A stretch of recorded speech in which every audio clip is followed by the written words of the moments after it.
Hey, how's it going, everybody? Crazy weekend of NA RLCS. The Fall Cup has officially come to a conclusion, and we've got some exciting things to talk about and what feels like new overlords in North America. We'll get to that. We're going to try to make this as quick as possible. I'm going to put 8 minutes on the clock. We're going to rifle through these 3 different stages. We've got Swiss, Playoffs Day 1, and then Playoffs Day 2. We're going to go through them step by step. We're going to do these one at a time, try to get through these as quickly as possible, and put more of the focus on the teams in the playoffs. Also, before we get into all those things to talk about in the future, I will be doing breakdowns of playoff scenarios. There's 9 teams that control their fate to go to the major right now, which is pretty crazy.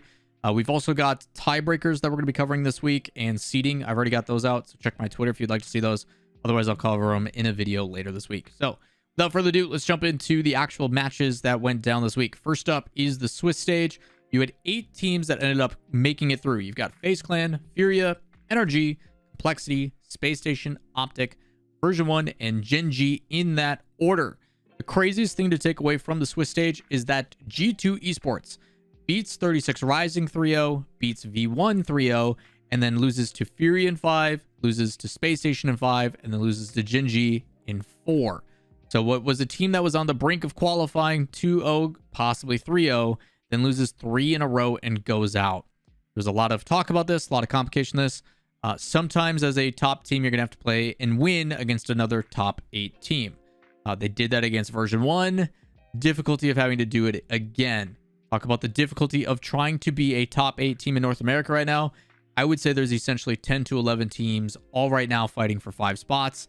It is absolutely cutthroat. It is not going to get easier anytime soon because teams keep deciding they want to migrate to North America. Looking at you, Gen.g, looking at you, Furia, looking at you, True Neutral, now Complexity. It's your guys' fault, not mine. Jokes aside, FaZe still looks really strong. The 2 narratives I really pushed this week were Furia and Complexity were going to bounce back. Complexity, condolences to CRR's dad. Hospital issues 2 weeks ago.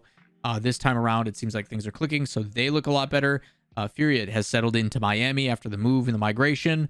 It seems like they are now starting to look a lot better as well. So things going as expected. The other crazy thing going on, NRG no longer with Coach Sizz. They're using Epic Johnny as their new coach. According to Justin's stream, says that Johnny's holding them more accountable. He is challenging them more and has provided a little bit more punch to the team to say, hey, this isn't going to go well. We got to fix these things. So NRG goes 3-1. They end up losing to Furia, but then they beat Rogue, Gen.g, and Dig. Dig played really well, still on my radar. Team Axel, I think, is still another team you should take into consideration. And Shopify not making top 8 this time around. So some pretty crazy things all across the board. But Swiss was absolutely nuts. You guys are probably seeing the results somewhere with highlights as a collective. I'm sure Wojtek is putting in a bit of everything to keep your guys' Zoomer brains satisfied. Which, again, there's a lot to cover. If you guys want to see specific matchups or want me to talk about any specific matchups, let me know in the comments down below. Maybe we'll do some long-form breakdown for y'all on stream and bring that over. Overall, my teams that I expected to make it through, all but G2. The only one that I think that was out of place is that you are going to see potentially 3 or 4 teams fighting for those last couple spots. I think you can talk about Complexity, Optic, G2. Any of those could have been swapped around. I think G2 obviously is a lot of people's favorites and should have been in the conversation. The fact that they're not just goes to show how crazy it is. And it also provides some pretty crazy narratives now going into playoffs, stage 2. Going into Saturday's matches, Complexity winning over Space Station would put them above G2 and the loser of Furia V1 in the overall standings. Also, the winner of Furia and V1 would overtake G2, and the loser drops behind the winner of NRG and Optic. Optic Gaming could have overtaken G2, or NRG could draw them level in points if they ended up winning.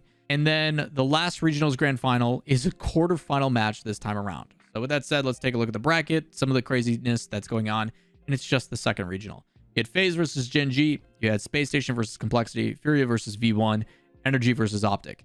Everybody I talked to says that they are very happy to be on the lower half of that bracket because they are not having to play against FaZe, Gen.g, Space Station, and Complexity. Complexity ranked demons, as I've been touting the past week or so. First match was NRG versus Optic, and a narrative to just get out there. Every game on Saturday went the distance.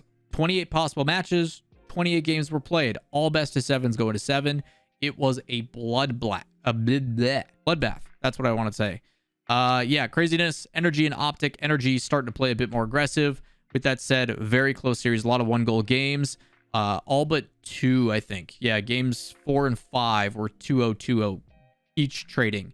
Overtime in the very end that NRG ends up winning. Could have went either way. Very close fight. NRG is starting to play a bit more aggressive, bringing up that rotation a little bit more, and it's awesome to see that they are still in the running. Com had some kind words to say about how it's the same NRG that has looked the exact same way in the past. They're susceptible to some things, and spoke his piece. So NRG and Optic, I think, was a fun series overall, but I do think NRG played better. I would give the nod to NRG, and I'm glad they won the way they did. Up next was V1 and Furia. Another battle back and forth, both teams going at it head to head. Really exciting series, but also really like heartbreaking series at times as well. You even saw, I think, Cairo, the coach of the team, tweet out, "Hey, we beat ourselves. No, beast mode popping off is what beats you guys." I do say there's a couple times where I think that Fury probably should have closed that out, but yeah, pretty exciting stuff in regards to how things were played. But beast mode had probably one of the, there was a lot of conversations about like, hey, he's gonna have like, when you look back at his legacy moments, I think it was like game 6. Yeah, game 6, beast mode I think had a hat trick, ceiling pinch, and like, again, absolutely insanity. V1 punching their ticket in top 4. Very important for obviously trying to secure a spot for the major. Space Station Complexity, also a really good fight. Space Station does end up closing it out. There's 3 overtimes in this one. I think there's like roughly 10 minutes of overtime total. A lot of 1-goal games across the board. Happy for Space Station because Chrome has stated numerous times that Complexity has had their number in scrims. So for them to win it when it matters most is a pretty big deal. LJ continues to find comfort in the team. Daniel continues to be clutch. A lot of really exciting moments across the board. And then gen.g versus FaZe. FaZe and gen.g played each other in the grand finals last time. This time it is FaZe that ends up falling to gen.g. Another tough battle. I think a lot of the reason why FaZe won last time is because First Killer had the performance he did and the run that he did and was playing out of his mind. Gen.g does a really good thing of kind of recreating this BDS type offense and defense. Really solidified on defense. They provide a little bit of space, but their counterattacks and then the pressure they apply off of it is insane.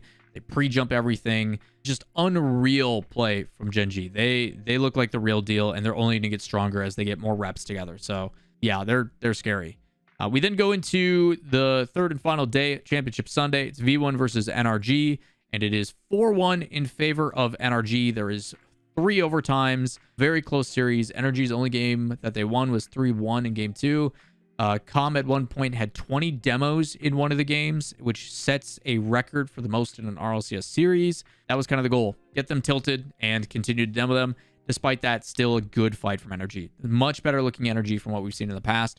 It seems like, and I'm going to say this kind of as an open thing, I don't think that kicking Sizz was the good or bad solution. I think changing the roster in any capacity is going to refresh the mental. It's going to give you a different perspective, and that is going to reinvigorate the team. So whether it was Sizz that left or one of the players, I don't think it mattered who it was, as long as something changed to kind of propel them to that next level. So glad to see NRG kind of fighting back. Top 4. They should be very proud of that and look to build upon it. On the other side, gen.g versus Space Station. gen.g just had an answer for everything they wanted to do. Their defense is crazy. Space Station tried to also demo quite a bit and cause some disruption. The difficulty, though, is because of the high-flying play, that's where gen.g tends to live. If you want to talk about aerial game and challenges, gen.g is pretty scary. They definitely have some BDS-like tendencies. It's actually really impressive. Space Station couldn't find demos. They had one game where it was 5-3, but other than that, they only scored 2 other goals other than game 2. So gen.g shut them down. Their defense is impeccable, and you pair that with a really solid offense. Chronic, again, still doesn't get enough credit. That boy is playing out of his mind, even though Appjack is the one that is really standing up and taking that, like, I'm going to make sure our team moves it into that next level. So we then get grand finals. V1 versus gen.g. gen.g back-to-back. They are the first team to secure their spot at the major. Of course, it's 2 Europeans coming to North America that do it. Who would have thought? I thought it was going to take a little bit longer before EU took over NA, and turns out it only took 2 events total out of 2. So crazy stuff. Game starts off. gen.g shuts down V1. They can't do anything. After that, V1 makes some adjustments and realizes that boomball, high-flying plays aren't going to be the answer.